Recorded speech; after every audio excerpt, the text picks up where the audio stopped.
Hey guys, welcome back. So this is after we filmed everything we just did.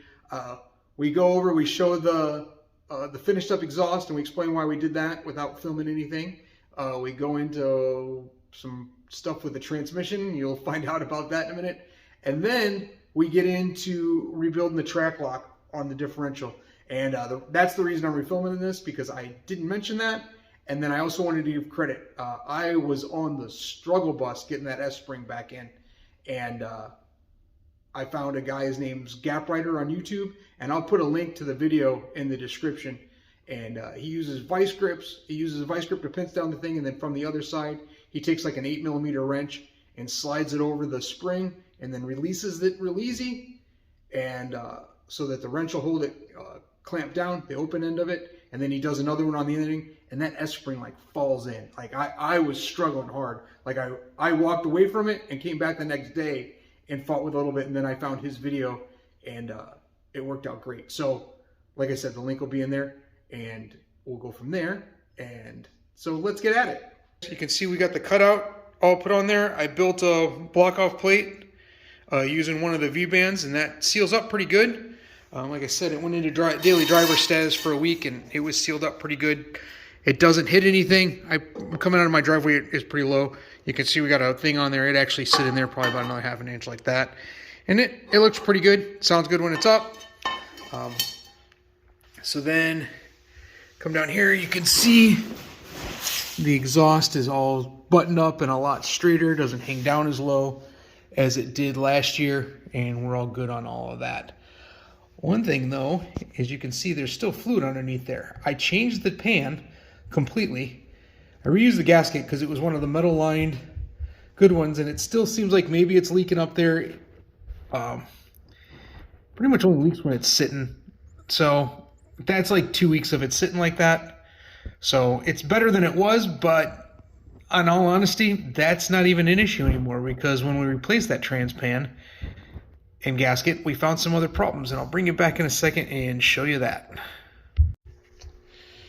So here's the next problem that we found. Those big chunks, those are bugs that have fallen in there while it's sitting, so don't blame that. But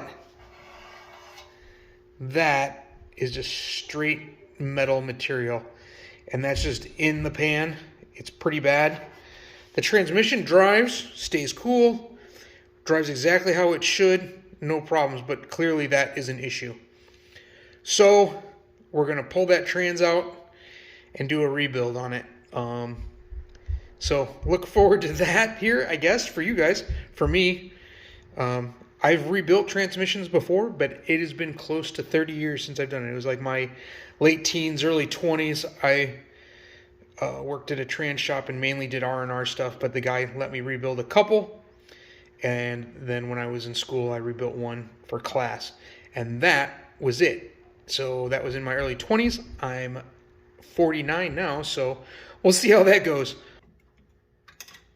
So we need to put some new clutches in here. In the last trip, the last couple passes, it only did a one-wheel peel on it. And I felt like a little tire shake on one of them. So I'm wondering if that's what that tire shake was the locker letting loose, but I don't know, like just a weird vibration. It wasn't really a tire shake, it was just a weird vibration. So gonna do that, and we'll go into time lapse here probably.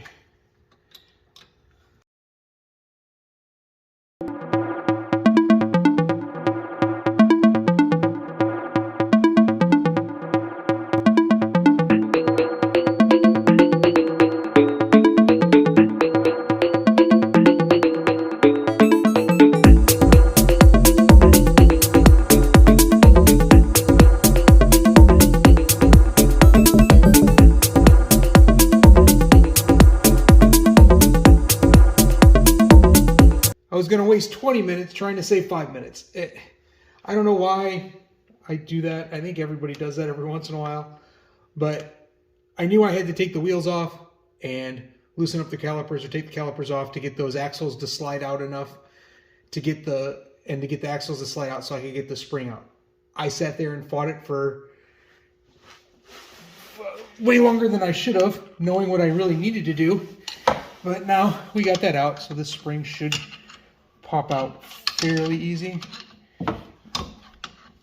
Getting it back in, that's another story. But, you know, whatever. Sit here and fight this now for a few minutes.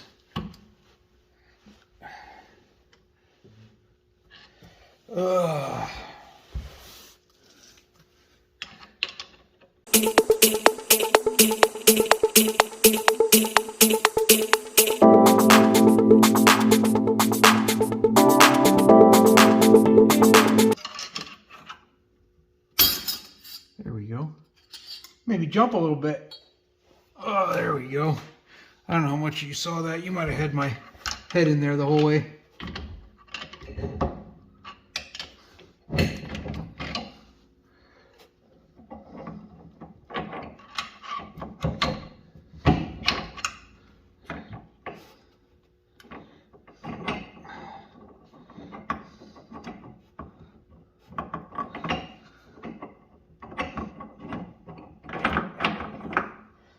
That. Get this one out. Put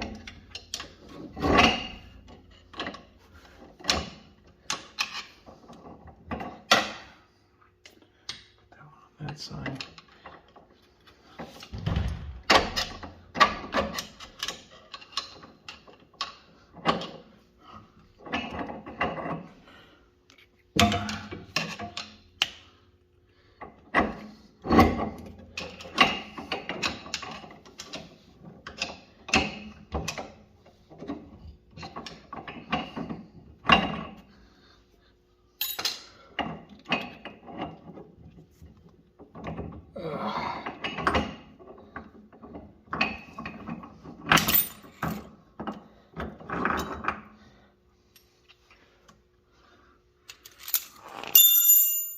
Let's see here.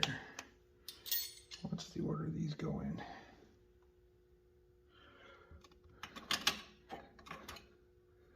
Clutch. Oh yeah. Clutch is tore up on the inside there. See that? Clutch material's all gone on the inside of that one. So that most certainly needed to be replaced.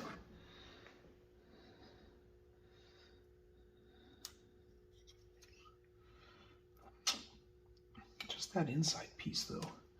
That's interesting. Let's see here. Oh. I don't know if that's how they all are.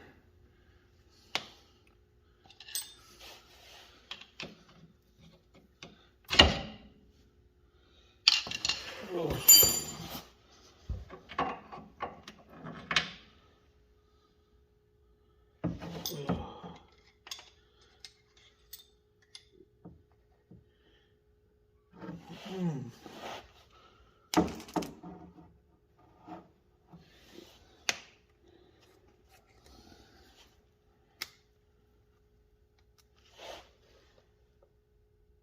The heck?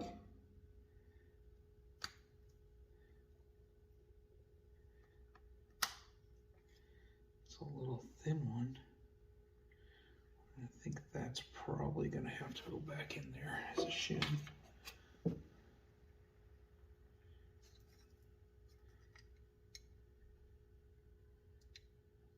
that two?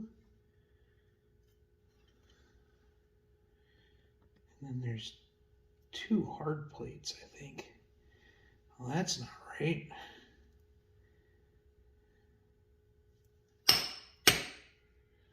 Yep. And then two hard plates.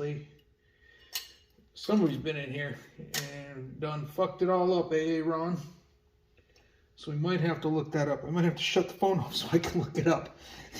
I don't know what the right order is on that, to be honest. That is interesting, though. That would explain why that was popping up open. Okay, so I figured out the shims already. It goes towards the axle side. It's spacer. It's a little shim. Then metal plate, clutch plate, metal plate, clutch plate, metal plate, clutch plate, metal plate. which is why that outside one was worn. It should be 0.65 or 640 to 655 is the spec that I saw. They said the tighter it is, the better, the bigger it is, the tighter it is. Mine was 651 and 646. So we should be good. And that's with the shim in there. So I put the one side in already, and it was kind of a pain in the ass. So let's see here if we can get this other one in a little bit easier. Oh, it's gonna fight me even more, I think. Oh, crap.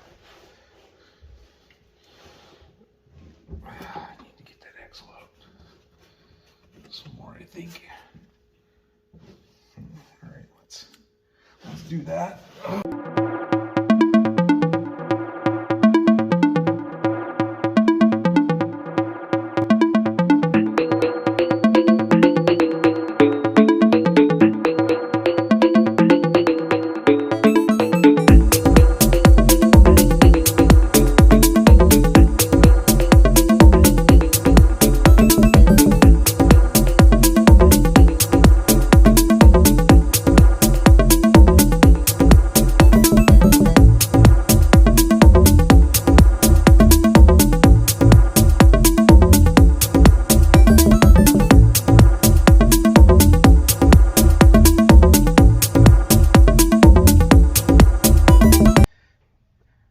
So guys, you can see I've got it all back together, but if it wasn't after a whole lot of struggle, which is, it's not why I didn't film it. I just was getting my ass kicked and wasn't paying attention to filming because this is actually the next day I walked.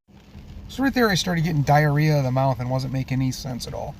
So I went in here and I'm going to try to do a voiceover. It's the first time I'm doing this, so we'll see how this turns out.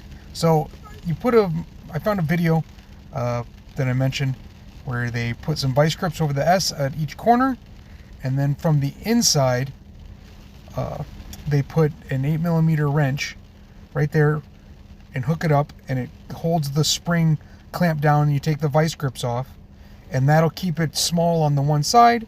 You tap it into in between the spider gears, and as you're tapping it in with a drift or a punch or whatever, it pushes those wrenches out of the way. The spring expands, and then you just got to tap it in the rest of the way. It's easiest.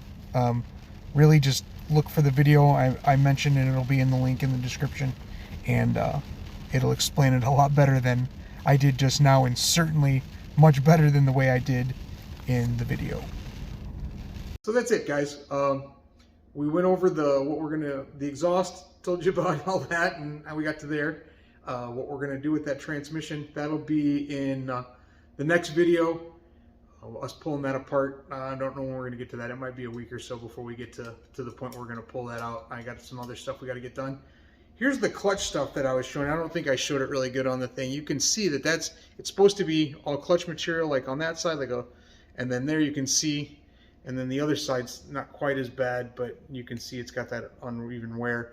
And it was just, the clutch pack was in the wrong order. It should be shim, splined, metal spacer, clutch, blah, blah, and so on, out to another one, metal on the other side, and they had it out of the wrong order. There was two metals in place of each other, so wore that out, and that's, hopefully will take care of the last trip to the track. The last two burnouts were one wheel peels, keeping it real with the one wheel peel, and hopefully that'll fix that issue.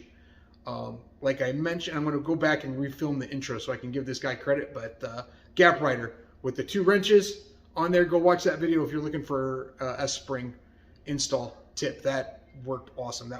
I fought it, and I found that one, and 2 seconds. It was super easy. So thanks for that. Click the like, subscribe, Facebooks, Instagrams, all that stuff. I haven't been posting stuff on there. I don't know why I keep telling you guys to put stuff on there. I hardly post anything up there.